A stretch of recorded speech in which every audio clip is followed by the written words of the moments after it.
Bihar DElEd नई भर्ती 2024 Bihar DElEd की भर्ती आने वाली है। इस वीडियो में हम बात करेंगे बिहार डीएलएड में कौन कौन अप्लाई कर सकता है, क्या एलिजिबिलिटी होगी, क्या क्वालिफिकेशन है, एज लिमिट क्या है, फीस क्या रहने वाली है, आपको कितने मार्क्स पर सरकारी कॉलेज मिलेगा, कितने मार्क्स पर प्राइवेट कॉलेज मिलेगा और आपको कितने मार्क्स लाने हैं। बाकी आपकी फीस कितनी रहेगी, प्राइवेट कॉलेज की, सरकारी कॉलेज की, आपको डीएलएड करनी चाहिए या बीएड करनी चाहिए। बहुत सारे बच्चे द्वंद्व में रहते हैं, तो हम इस वीडियो में बात करेंगे इस भर्ती के बारे में। तो चलिए स्टार्ट करते हैं। बिहार डीएलएड भर्ती 2024 अप्लाई डेट, अभी इसकी अप्लाई डेट आ गई थी लेकिन कुछ कारणवश इसे चेंज कर दिया गया है। 10 जनवरी से इसकी अप्लाई डेट थी बट अब नहीं है। तो नई अप्लाई डेट क्या है बात करेंगे। टोटल पोस्ट कितनी है, तो टोटल पोस्ट 30,000 है। 30,000 प्लस पोस्ट पर ये भर्ती है। एज 17 वर्ष है और मैक्सिमम इसकी अभी जो नोटिफिकेशन आएगा उसमें बताई जाएगी, यानी अलग अलग पोस्ट के लिए, अलग अलग स्ट्रीम के लिए, सब्जेक्ट के लिए अलग अलग यहाँ पर दे रखी है। ठीक है जी।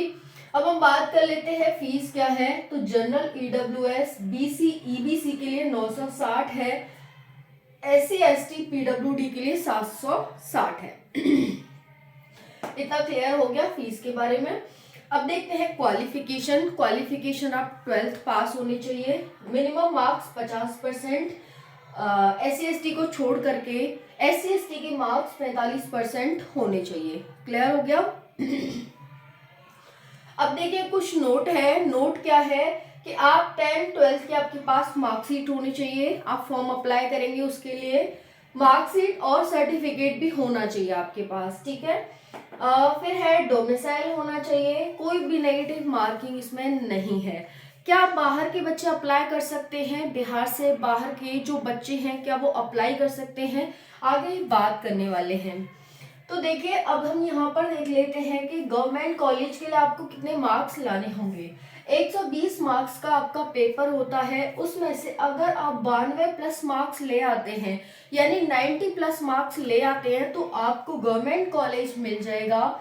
लेकिन अगर आप 40-45 तक ही टिके रह जाते हैं या फिर 90 से 70 से नीचे आते हैं, बच्चों की 85 पर भी रैंक आ सकती है गवर्नमेंट में। ठीक है।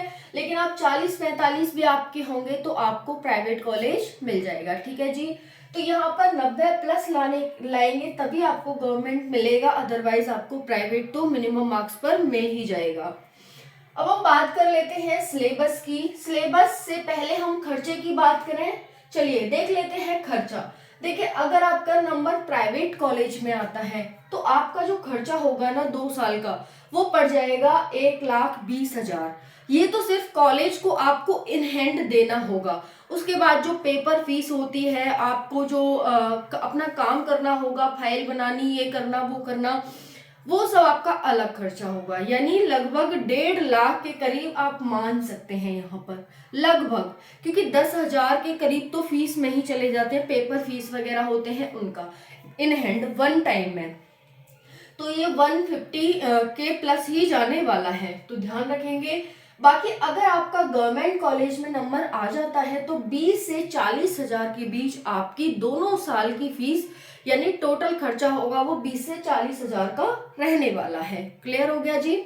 ठीक है। अब हम बात कर लेते हैं सिलेबस की। 120 क्वेश्चंस 120 मार्क्स के, यानी एक क्वेश्चन 1 मार्क्स का।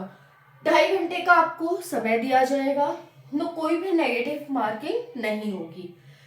अगर देखो क्या आता है आपका, क्या क्या आएगा आपका सिलेबस में। हिंदी 25 मार्क्स की आएगी, हिंदी मतलब जनरल हिंदी, बेसिक नॉलेज आपकी हिंदी में।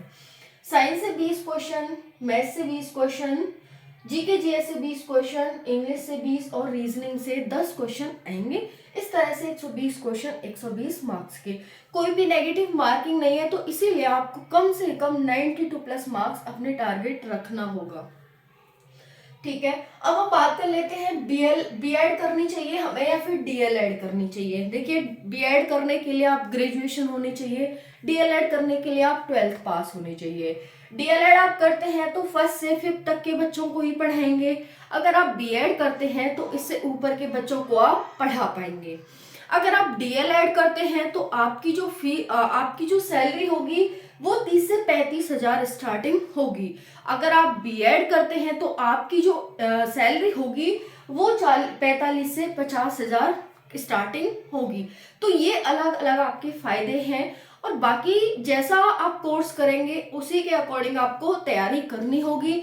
दोनों में स्कोर है, दोनों अच्छी ही जॉब है, दोनों टीचिंग जॉब है, और बाकी आपकी डिपेंड करता है कि आप क्या करते हैं। तो दोनों ही अच्छी जॉब है, कोई भी आप कर सकते हैं अपनी एलिजिबिलिटी के अकॉर्डिंग। ठीक है जी, तो यहाँ पर ये हो गया। बाकी यहाँ पर एज का बता ही दिया कि अलग अलग आपकी एज है। जैसे ही आपका नोटिफिकेशन आएगा मैक्सिमम एज बता दी जाएगी, बस आपकी मिनिमम एज ये है कि 17 वर्ष आपकी होनी चाहिए। ओके, तो ये हो गया सारा। और अप्लाई डेट की बात करें, देखो अदर स्टेट के बच्चे भर सकते हैं या नहीं, तो अदर स्टेट के बच्चे इसमें अभी तो नहीं भर सकते, अभी तक तो नहीं भरते थे, लेकिन हाँ नोटिफिकेशन आता है तो हो जाए, अगर हो सकता है तो मैं बताऊंगी आपको, अदरवाइज तो नहीं है। ठीक है जी। अप्लाई डेट क्या है, तो अप्लाई डेट आपको फरवरी में, अब ये अप्लाई डेट आपको देखने को मिलने वाली है। तो फरवरी में 10 जनवरी थी, लेकिन वो किसी कारण बस हट गई। अब आपकी फरवरी में अप्लाई डेट आने वाली है। तो वीडियो को लाइक करें, शेयर करें, चैनल को सब्सक्राइब करें। Thank you so much. जय हिंद।